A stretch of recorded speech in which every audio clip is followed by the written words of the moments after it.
నమస్కారం. City cable news కి స్వాగతం. ముందుగా ముఖ్యాంశాలు. కడపలో సాక్షి రిపోర్టర్పై జరిగిన దాడిని ఖండించిన జగ్గంపేట ప్రెస్ క్లబ్ సభ్యులు.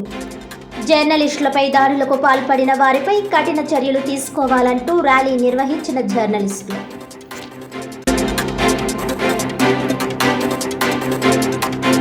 పబ్లిసిటీ కోసమే చంద్రబాబు విజన్ 2047.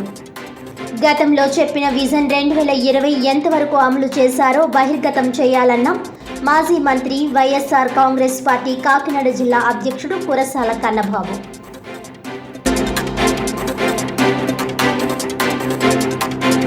కాకినాడ సముద్ర తీర ప్రాంతంలో ఏర్పాటు చేసిన బల్క్ డ్రగ్స్ సంస్థల మూలంగా మత్స్యకారులకు తీవ్ర నష్టం. జిల్లా కలెక్టర్కు వినతి పత్రం అందజేసిన మత్స్యకార నాయకులు సూరాడ రాజు.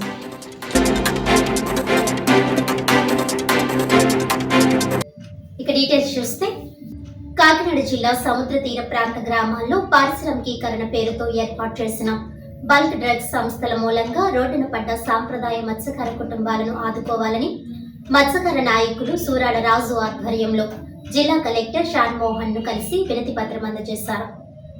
ఈ సందర్భంగా సూరాడ రాజు మాట్లాడుతూ, కొత్తపల్లి మండలం ఉప్పాడ, అమీనాబాద్, మూలపేట గ్రామాలలో సాంప్రదాయ మత్స్యకారులమైన మేము సుమారు 10,000కు పైగా మత్స్యకార కుటుంబాలు ఉన్నాయని, తొండంగి మండలంలో ఒంటిమామిడి నుండి కొత్త చోడిపిల్లిపేట గ్రామం మధ్యలో దివీస్ ఫార్మా కంపెనీ, కాకినాడ గేట్పై పోర్టు లిమిటెడ్ మరియు అరబిందో ఫార్మా కంపెనీలు నిర్మాణాలు జరుగుతున్నాయని, ఈ చోడిపిల్లిపేట గ్రామానికి ఆనుకొని 15 కిలోమీటర్ల పరిధిలో తమ గ్రామాలు ఉన్నాయని, Divis pharma company, Aurobindo pharma company వాళ్ళు మా సముద్రంలోని ఇన్లెట్ మరియు అవుట్లెట్ పైప్ లైన్లు వేయడం జరిగిందన్నారు. ఈ పైప్ లైన్ల నిలకడగా ఉండడం కోసం ఈ పైప్ లైన్లకు ఇరుప్రక్కల పెద్ద పెద్ద సిమెంట్ రాళ్లను అమర్చి సముద్రం లోపలకు వేయడం జరిగిందని తెలిపారు. ఇలా రాళ్లు వేసిన పైప్ లైన్లు సముద్రంలో వేయడం చేత ఆ రాళ్లకు నాచు మరియు సముద్రపు గుల్లా పేరుకుపోయి వేట చేసే సమయంలో ఒడ్డుకు మా వలలు ఆ పైప్ లైన్లకు చేరడంతో సుమారు 8 లక్షలు 7 లక్షల రూపాయలు విలువగల మత్స్యకార జీవితాలకు ఆధారమైన వలలు ఆ పైప్ లైన్లకు చిక్కుకుపోయి సుమారు 2.3 లక్షల రూపాయల వలలు నష్టం సంభవిస్తుందన్నారు.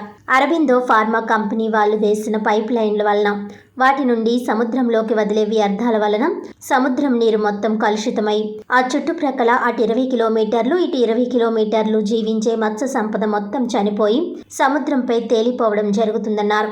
ప్రతి మత్స్యకార కుటుంబానికి నెలకు ఉపాధి 20,000 రూపాయలు కల్పించాలని, మత్స్యకార కుటుంబాల్లో చదువుకున్న వారికి ఉద్యోగ అవకాశాలు కల్పించాలని, గ్రామాలలో ప్రజలకు ఆరోగ్య ఇబ్బందులు లేకుండా ఉచిత ఆసుపత్రి నిర్మించాలని, ఇక నుండి SEZ పరిధిలో ఎటువంటి ఫార్మా కంపెనీ, బల్క్ కెమికల్ కంపెనీలు మొదలుపెట్టినా ముందుగా ప్రజా సేకరణ చేసి నిర్మాణం చేపట్టి ప్రజలకు ఇబ్బందులు రాకుండా చూడాలని డిమాండ్ చేశారు. నమస్కారం అండి.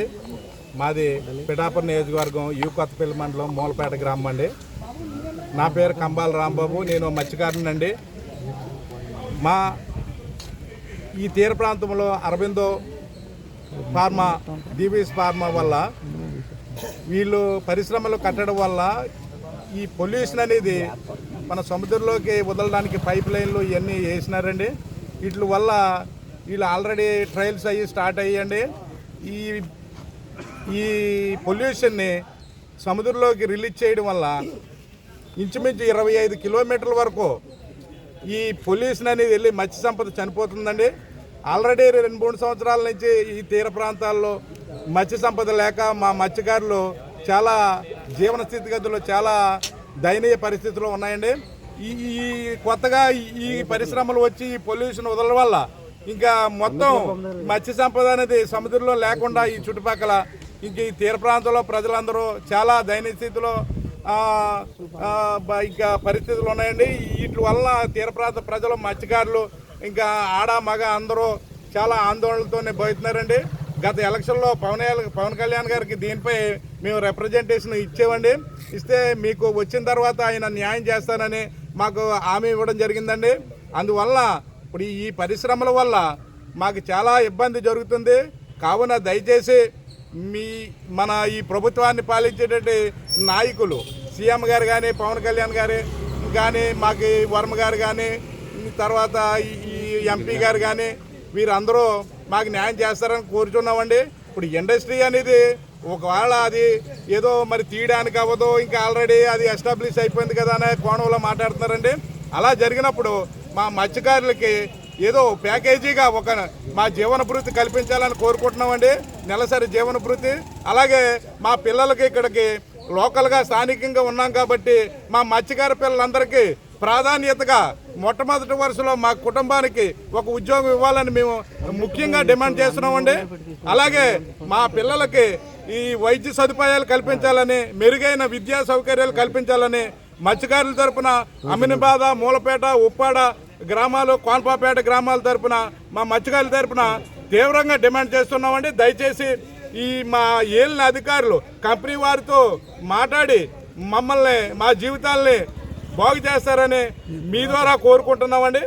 నమస్కారం అండి. ప్రతిసారి కూడా కొత్తపల్లి మండలంలో ఉప్పాడ హార్బర్లో ఫిషింగ్ కోట్లాది సంపద కూడా అన్ని 2 మండలాల నుంచి కూడా అక్కడ క్యాచ్ చేసుకుని దిగి ఎంతో సంపద ఉందని చెప్పేసి పెర్సోళ్ళు పేపర్లు రాసుకుని చేపల ఫోటోలు తీసుకెళ్ళేవారు.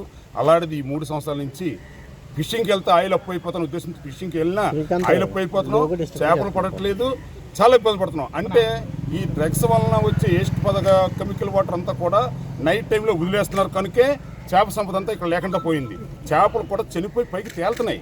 అక్కడ ఎప్పుడైనా కొద్దిపాటి చేపలు పడితే చేపలు స్మెల్ వస్తున్నాయి.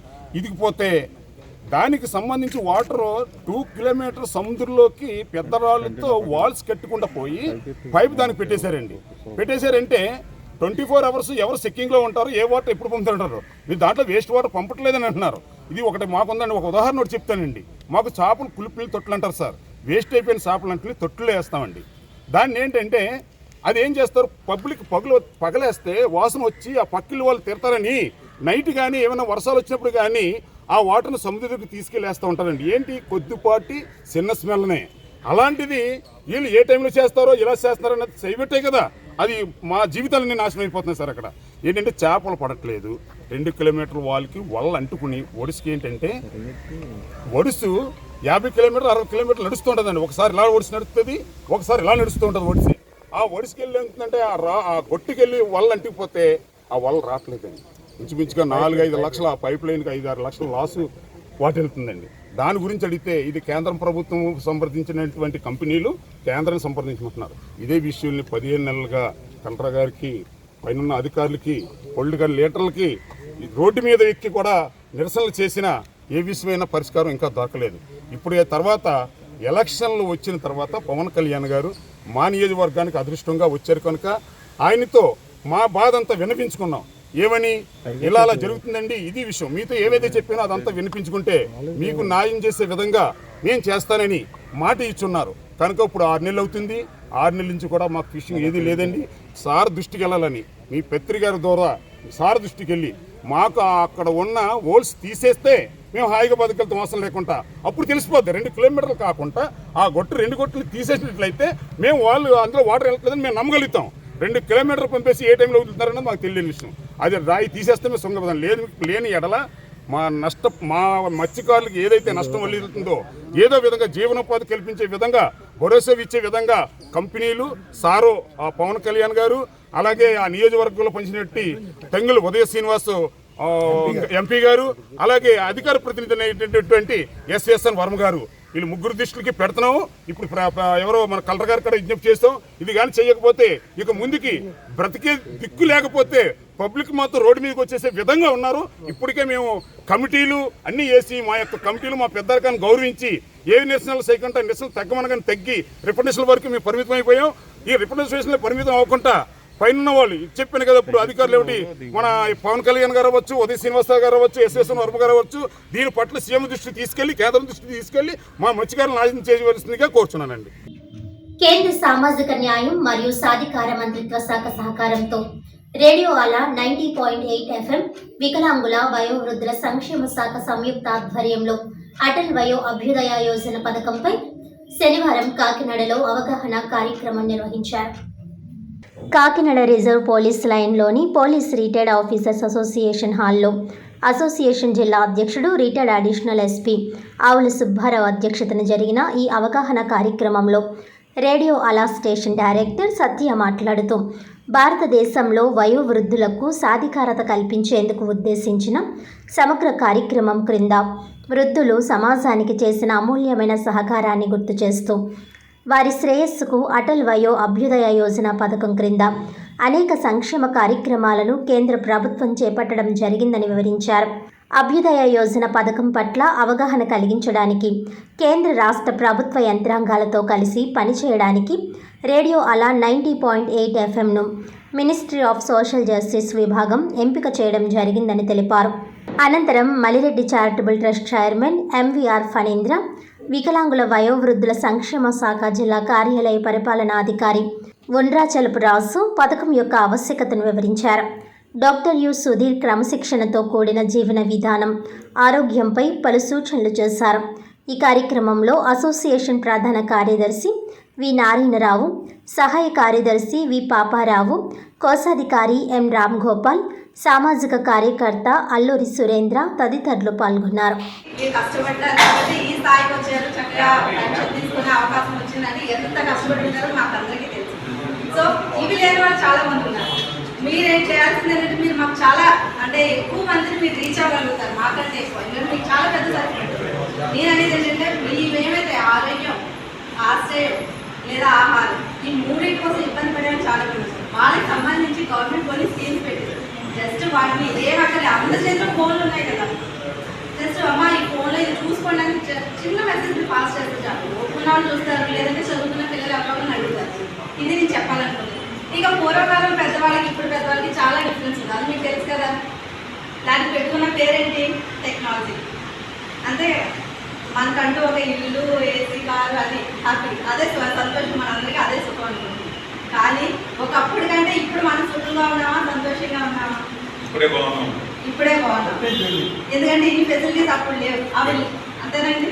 సో అప్పుడు ఏంటంటే మనకి ఆ కొబ్బరి చెట్టు నీడలో కానీ, అంటే మనకి అంటే నేను మీతో పాటు మిగిలి వెళ్తున్నాను, ఆ కొబ్బరి చెట్టు, వేప చెట్టు నీడలో కూర్చొని ఉండడం ఆ చల్లగా చాలా బాగుంటుంది. ఏసీ అంటారా, అందులో ఉన్నంతసేపు ఇంకా దాని మించిన ఆనందం లేదు. బయటకు వచ్చిన తర్వాత ఆ వేడిని మించిన ఆనందము ఉంటుంది కదా. సో మీకు తెలియదు కదా. ఇంకొక క్వశ్చన్, జనరల్గా పూర్వకాలం, ఇప్పుడు నేను చెప్పట్లేదు, మీ అందరూ కూడా మంచిగా చదువుకొని బాగా సెటిల్ అయిన వాళ్ళు కాబట్టి నేను కొంచెం ముందు వాళ్ళని, తర్వాత మీ కింద వాళ్ళ గురించి నేను మాట్లాడుతాను. సో ఆ పెద్దవాళ్ళు అన్నప్పుడు ఏంటంటే, పెద్దవాళ్ళు శుభ్రంగా వైట్ కలర్ పంచ ఇలా ఉంచి వేసుకొని ఓ మూల కూర్చోబెడతారు అనుకోండి, పొలం పనులు చేస్తారండి, నేను మూలలు పెట్టేశారా అంటే. అదే పెద్ద ఆయన నడవలేనప్పుడు ఒక కర్ర పెట్టి ఇంటి ముందు కూర్చోబెట్టారనుకోండి, ఈశ్వరులాగా ఇంటి ముందు కూర్చోబెట్టారా అనేవారు. పూర్వకాలం సామెత. అది ఇప్పుడు మనగడలో ఉందా లేదా నాకు తెలియదు. మీరు విన్నారా ఈ సామెతని? ఇప్పటికే మీరు ఆలోచించండి, మీ నాన్నగారు, తాతయ్య ఎవరో ఉన్నారనుకోండి, వాళ్ళు గదిలో పెట్టేస్తా మా తాతయ్య మూడు ఉన్నాడంటారా, లేదా హాల్లో కూర్చోబెట్టి అందరి మధ్య కూర్చోబెట్టి వాళ్ళే ఉన్నారు, మా తాతయ్య ఎంత వయసు వచ్చినా కూడా ఇంత ఎనర్జీ ఉన్నాడు అని మీకు అనిపిస్తుంది, మీ పిల్లలకి అనిపిస్తుంది. సో మనకు కావాల్సింది ఏంటంటే, మీరు ఒకప్పుడు ఎలా ఉన్నారు, మీరు పెద్ద అయినా 60, 70+ వచ్చినా కూడా అలా అంత ఎనర్జీతో ఉండాలని గవర్నమెంట్ అయితే ప్రత్యేకించి మిమ్మల్ని టార్గెట్ చేస్తూ మీతోనే మాట్లాడమని మమ్మల్ని పంపించింది. సో మీరు చేయాల్సింది, మీకంటే పెద్దవాళ్ళు ఎవరున్నారు వాళ్ళతో కాస్త మిగిలి అవ్వండి చాలు. ప్రయోజనాలే కానీ దాన్ని ఒక వేలో తీసుకెళ్ళడానికి ఇక్కడ సరైన యంత్రాంగం లేదు. ఇప్పుడేంటంటే మేము దాంట్లో పార్ట్నర్గా జాయిన్ అయ్యాము. జాయిన్ అయ్యి ఏడీ వయోవృద్ధుల సంక్షేమ శాఖ ద్వారా కొంత ప్రయత్నాలు చేస్తున్నాము.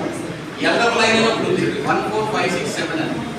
అది సంవత్సరం 60 సంవత్సరాల దాటి ప్రతి ఒక్కరికి మనకు కావలసిన నీడ్స్ అన్నింటినీ ఫుల్ఫిల్ చేయడానికి కేంద్ర ప్రభుత్వం అది ప్రవేశపెట్టింది. కానీ ఆంధ్రప్రదేశ్లో పోకపోయింది, అది పనిచేయట్లేదు. ఒక నెల రోజుల్లో దాన్ని పనిచేసే విధంగా దాన్ని ఒక ప్రయత్నం చేస్తున్నాం సార్. దాని ద్వారా ఏంటంటే ఎవరైనా నీడీ పీపుల్ అంటే ఈ 60 దాటి వాళ్ళు ఎవరైనా సరే ఆ ఎల్లర్ లైన్కి వాళ్ళు కానీ వాళ్ళ బంధువులు కానీ ఫోన్ చేస్తే వాళ్ళకి ఎటువంటి సహాయం కావాలన్నా కూడా, అది షెల్టర్ కానీ, ఆరోగ్యపరంగా హెల్త్ బెనిఫిట్ కానీ, లేకపోతే పెన్షన్ కూడా ఉందంటే ఏ విధమైన పెన్షన్ తీసుకొని ఎవరైనా ఉంటే మీకు చెప్తున్నాను కనుక మీ బంధువులు కానీ మిత్రులు కానీ ఎవరికైనా ఈ విషయాన్ని మీరు క్యారీ చేస్తే వాళ్ళకి ఉపయోగపడుతుంది. అలాగే రోడ్డు పక్కన వదిలేసిపోతుంటారు ముసలివాళ్ళని చూడండి, కొంత వయసు అయిపోయిన తీసుకుని రామాలయ బస్ స్టాప్స్ వదిలేస్తారు. అలాంటి వాళ్ళు మనం ఐడెంటిఫై చేసినాం కదా 14567 నెంబర్. దానికి డైల్ చేస్తే వాళ్ళు ఆ పర్టికులర్ షెల్టర్ రూమ్స్ తీసుకుపోయి వాళ్ళకి రీహాబిలిటేట్ చేయడానికి గవర్నమెంట్ ఇండియా దాన్ని పెట్టింది. ఇకపోతే ఈ PMJAY కార్డు కోసం చాలా మంది దగ్గర ఉంటాయి. ఉన్నాయి సార్, ప్రధానమంత్రి జన ఆరోగ్య యోజన ఇప్పుడు అది వయోశ్రమ యోజన అని పెట్టారు కదా, మీరు వచ్చినట్టు 70 దాటినాడు దాని ఉపయోగం తెలుసు.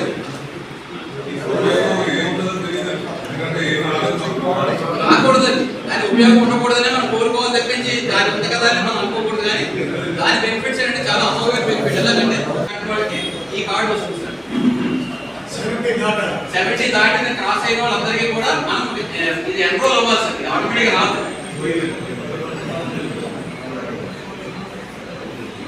ఇది మీరే జనరేట్ చేసుకోవచ్చు, లేదా మీరు ఎవరైనా ఇంట్రెస్ట్ ఉంటే నేను నేర్పుతాను ఎలా జనరేట్ చేయాలి. బయటకు వెళ్తే 300 రూపాయలు తీసుకుంటాను కార్డ్ చేయడానికి. యాక్చువల్గా గవర్నమెంట్ జనరేట్ చేసేవాళ్ళు సచివాలయాలు, మీరు ఈకేవైసీ చేయాలి, మనం మీకు ఫోటో దిగాలి దీంట్లో, ఇవన్నీ ప్రొసీజర్ ఈ కార్డు ఉంటుంది సార్. కానీ చాలా మంది ఏం చేస్తారంటే మీరు యూట్యూబ్లో పెట్టేది సార్, ఈ కార్డు చూపిస్తారు అందరూ, ఇది హెల్త్ అకౌంట్, ఇది నాలుగు తీసుకోవడానికి కలిగదు. కానీ ఇది ఎమర్జెన్సీలో ఉపయోగపడుతుందంటే మన స్కానింగ్ రిపోర్ట్లు, ఎక్స్రేలు అన్నీ కూడా మనం దీంట్లో భద్రపరచుకోవచ్చు. దీన్ని హెల్త్ లాకర్ అంటారు. డిజీ లాకర్ ఎలా ఉందో ఇది హెల్త్ లాకర్ అంటే, సపోజ్ అమెరికా వెళ్తారు ఎవరు, ఎమర్జెన్సీ అవుతుంది, మన దగ్గర రికార్డు ఉంటుంది, అప్పుడు దీని మీద క్యూఆర్ కోడ్ స్కాన్ చేయగానే మన హెల్త్ రికార్డ్ అంతా మనకి కనిపిస్తుంది, ఇమీడియట్ గా మనకి మెడికల్ ఎయిడ్ అవుతుంది. కాబట్టి ఈ 2 కార్డుని కంపల్సరిగా తీసుకుంటే బాగోలేదు, తీసుకోకపోతే తీసుకోండి. అలాగే మీ పరిసరాల్లో చెప్పండి. అలాగే వయోశ్రీ యోజన అని చెప్పి ఒక స్కీమ్ ఉందండి, 15,000 రూపాయలు జీతం ఉన్న వాళ్ళకి అది వర్తిస్తుంది. అంటే సీనియర్ సిటిజన్స్ అని ఎవరు ఇస్తుంది. దానికి ఏంటంటే మీకు వీల్ చైర్స్ కానీ మన వాకింగ్ సీట్స్ కానీ ఏమైనా కావాలంటే ఉచితంగా అది వస్తుంది.